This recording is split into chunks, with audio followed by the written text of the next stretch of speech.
I have a question for all my married folks in the audience, which is surely at least one of you. Do you trust your wife?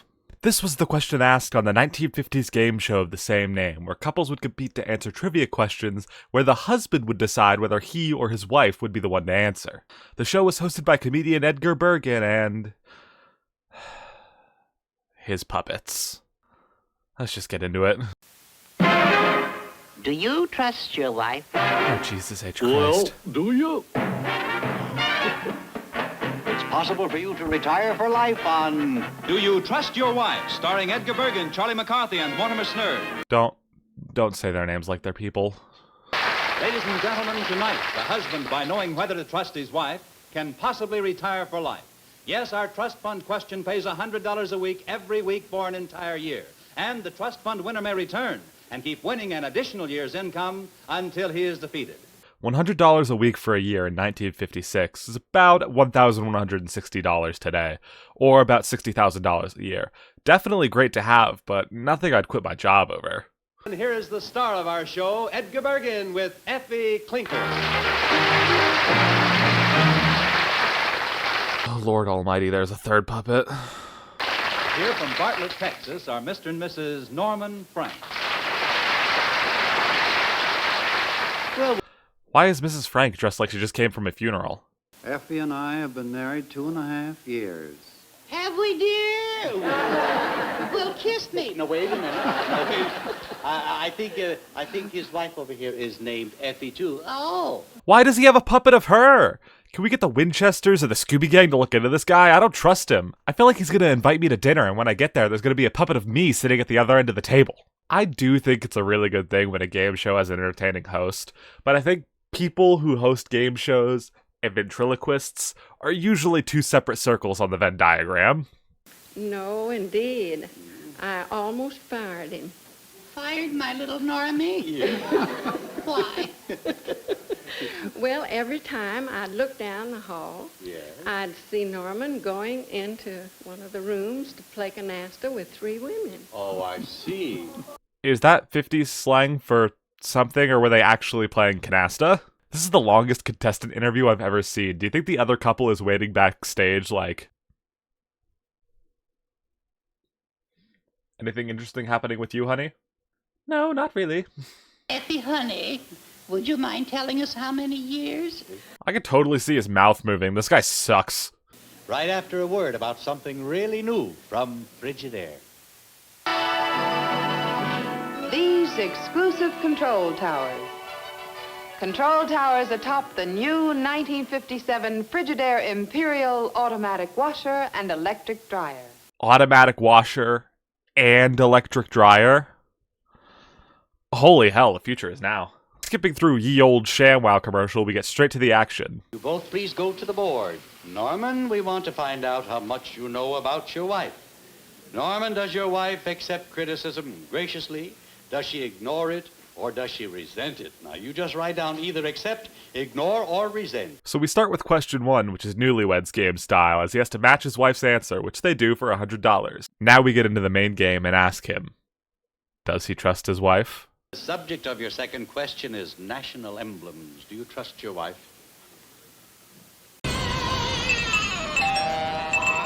Woo! Feeling good! I believe I'll trust myself. All right. For what country is the maple leaf the national emblem? Canada. Canada is right. How do I get on this show, man? I could use a couple $1,000. Gonna need a wife first, though. Let me know down in the comments if you want to get married and win a couple $1,000. I have to trust myself. Yeah. All right. How many degrees in a right angle? How many degrees in a right angle? 60, 360. There are 90 degrees in a right angle. Yes. 90. I One knew more. that. Effie really isn't getting any action here. She's just there for moral support, I guess. $200 question. And do you trust yourself or do you trust your wife? I'll trust myself. What is the name of the largest lake in Africa? Lake Tanganyika. Sorry, it's Lake Victoria. Oh, Victoria. Oh, that's... Well, now, I don't... And the Franks have a grand total of $100. Wait, that's it? 10 minutes of build-up for 4 questions. We did more creepy ventriloquism than we did playing the game. So we're moving on to our next couple, and our next... puppet. I want to take a moment for you to consider the following. Consider the phone. Why were puppets back then so damn creepy? Something about the facial features just make them look incredibly uncanny. Instead of being charming and whimsical, they're just disturbing. I think today there are some really good puppets and good puppeteers. Just look at the Muppets or Sesame Street, for example. If you want to see some good puppets, check out Jean Ukulele on TikTok. He's fantastic. But when it comes to puppeteering, it feels like a few bad apples just spoil the bunch. I'm not even going to talk about Jeff Dunham because he just pisses me off. Edgar, meet Mike and Thelma Wendt. Mr. Wendt hails from Florence, Colorado, and Mrs. Wendt's home is Indianapolis. And Edgar, Mr. Wendt is the chief animal keeper at the Griffith Park Zoo here in Los Angeles. Hello, folks.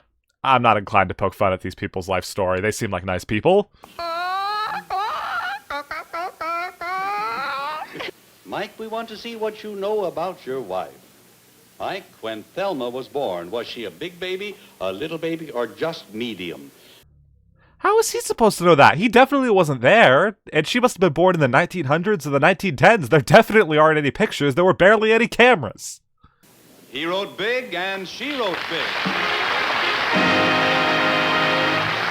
Oh, was that just a common first date question in the 50s? He ends up trusting his wife for both questions, and she gets them right. Good for them. And now it's time for our trust fund question. We will place in trust with the world's largest bank, the Bank of America in California, a trust fund which will pay tonight's winning couple $100 a week for an entire year. Back tonight to try for $100 a week for a 4th year, our construction company technician Eric Good and his wife Helena. So who's this guy? We get to know the full names of Edgar's puppets, but not the announcer? In a few seconds, our couples will match wits in the big trust fund question. But right now, here are 2 people who've learned to live modern and smoke modern with L&M Miracle Tip. They called me L&M Miracle Tip back in community college. Doubt it. Why don't you live modern? Smoke an L&M. Free up. Freshen up your taste. Live modern. Smoke modern. Smoke L&M. Back when cigarettes were good for you. At least according to the ads. Not like today.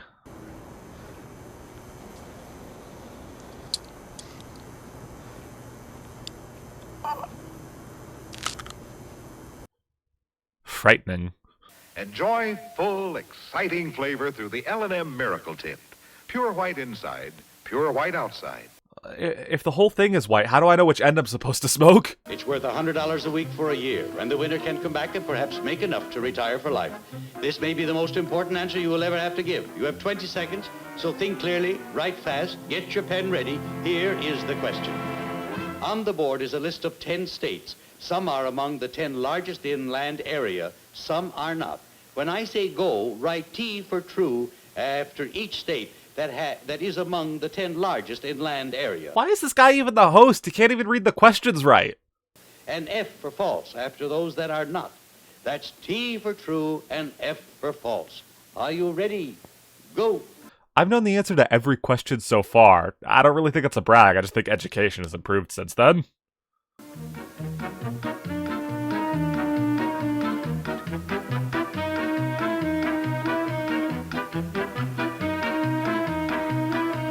Can we get another angle? I can't see your answers. He's in the way. Here are the correct answers. Florida, false. Illinois, false. Wyoming, true. Arizona, true. Arkansas, false. Colorado, true. New Mexico, true. Montana, true. Tennessee, false. Wisconsin, false. The Wentz have 4 correct. Yeah, don't show us her answers. I didn't even want to know. And the Goods have 8 correct. The Goods are our trust fund winners with $100 a week every week for a 4th year. Next week, Do You Trust Your Wife will be brought to you by L&M. Get full, exciting flavor through the pure white Miracle Tip. Live modern. Smoke L&M. And now it's time to say goodnight to Charlie McCarthy. Good night. He wasn't even in this episode. Well, Edgar spent about 75% of the runtime talking to his hand. We didn't get to see much of the game. How about we watch another? Do you trust your wife? Returning to compete with tonight's winners to try for $100 a week for a fifth year, our shoe salesman and law student Jess Miller and his wife, Rose Marie. Can we just have this guy do the whole show? I much prefer him to the puppets. Can you remember some experience that would be interesting for Mortimer here and the rest of us? Please stop talking about him like he's a person and not just your hand in a creepy suit. How do you think Edgar chooses which puppet to use for each segment? Do you think he's in his dressing room like, which of my puppets should I use today? I haven't used Charlie in a while, but, well, the couple are a pair of wildlife photographers, and Mortimer is a farmer. Should make for some good material.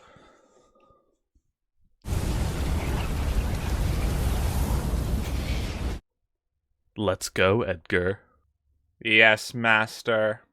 I don't have much more to say about this segment except for how much I hate the puppet, so I'll explain the game in depth. The first round consists of 3 questions. Each right answer is worth $100 more than the last, so getting 1 right is worth $100, 2 is $300, and 3 is $600.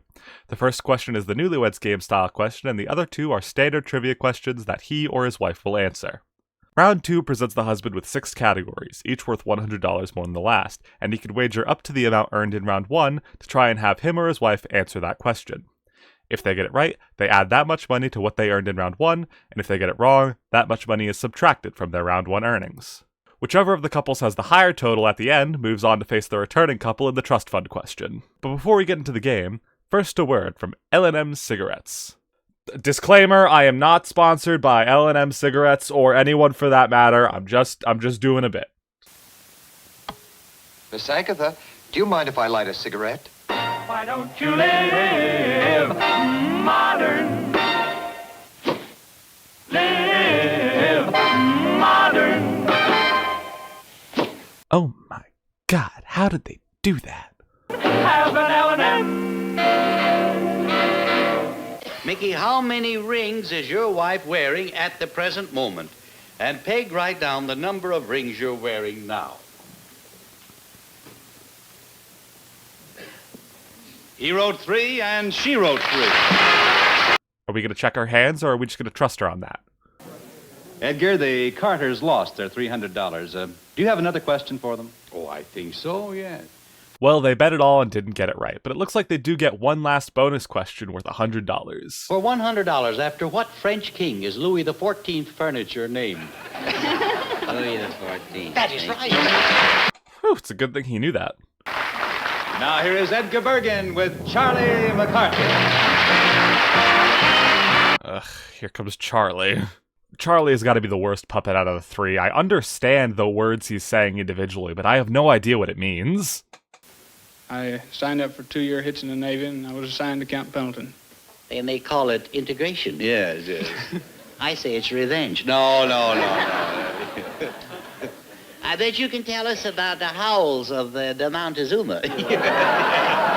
Well, you're a very nice couple, and it's been fun talking to you. Yeah, and while everyone is in such a good humor, let's slip in the L&M commercial.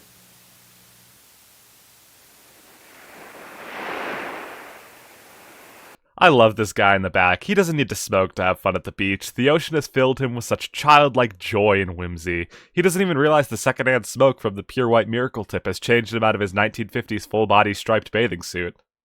Will you both go to the board, please? We want to see if you observed your wife's television habits, Will. Will, while your wife is watching TV, what food would she most likely be nibbling? Candy, fruit, or potato chips? And I wrote asbestos. on what day of the year is it proper to fly our flag at half-mast from sunrise to noon and full-mast from noon to sunset? Memorial Day? Memorial Day is right. Seems kind of unfair to give that question to a guy in the Navy, but I guess that's just the luck of the draw. Good evening, Don and Thelma, and welcome to the show. Now, Don, what do you do? Edgar, I'm a house husband. A house husband? Yes. Uh-huh. Oh, well, you don't see that every day, especially not in 1956. Don, do you have a large house to take care of? No, it isn't so large. Did that question seem a little mean-spirited to anyone else? Well, you see, Edgar, I've been unable to work recently due to some health concerns, so I take care of the house while my lovely wife is at work. I see, and I'm assuming she doesn't make much money because she's a woman, yes? The front door opens into the bathroom. And another strange feature, there's windows between the two bedrooms. Windows between the two bedrooms. Oh, dear. That could be interesting. I really don't like it when it's implied the puppets know what sex is. I already really hated the puppets, and this just makes it 100 times worse. So he trusts himself on every question and gets them all wrong, but they're walking away with 100 thanks to the freebie. And now it's time for our trust fund question. We will place in trust with the world's largest bank, the Bank of America in California, a trust fund which will pay tonight's winning couple $100 every week for an entire year. On the board is a list of 10 things. They are either animal, vegetable, or mineral. When I say go, write A for animal, V for vegetable, and M for mineral. Are you ready? So our question here is animal, vegetable, or mineral. Just identify which each thing on the list is. And our objects are linoleum, which is a material derived from plants, so I guess they want vegetable. Asbestos, which is a mineral. Rubber, which is a material derived from plants or made synthetically. Parchment, which is made from animal skin. Cork, which is a material derived from plants. Platypus, which is an animal. Rock, which is an animal. Saffron, which is a spice. Tobacco, which is definitely isn't a vegetable. And nylon, which is a completely synthetic material. So I'm not sure what answers they actually want for these. There's 2 animals, 1 mineral, and a bunch of stuff that are plants or made from plants but aren't vegetables. Linoleum, vegetable. Asbestos, mineral. Rubber, vegetable. Parchment, animal. Cork, vegetable. Platypus, animal. Rock, animal. Saffron, vegetable. Tobacco, vegetable. Nylon, mineral. I beg to differ. That was Do You Trust Your Wife? In 1957, Johnny Carson took over as host, and in 1958, they changed the name of the show to Who Do You Trust? To expand its pool of potential candidates. I'll admit, going into this, I thought the whole show was going to be a lot less women-friendly after hearing the concept, but I liked it a lot. All of the couples seemed very nice, and I liked hearing their stories. Really hated the puppets, though. Ruined the whole thing for me. Thanks so much for watching. If you made it all this way, why not subscribe? If you watched this video all the way through, why not watch another? And if you know any other sort of weird old game shows, let me know about them in the comments. I love this kind of stuff. Make sure you drink plenty of water, and farewell.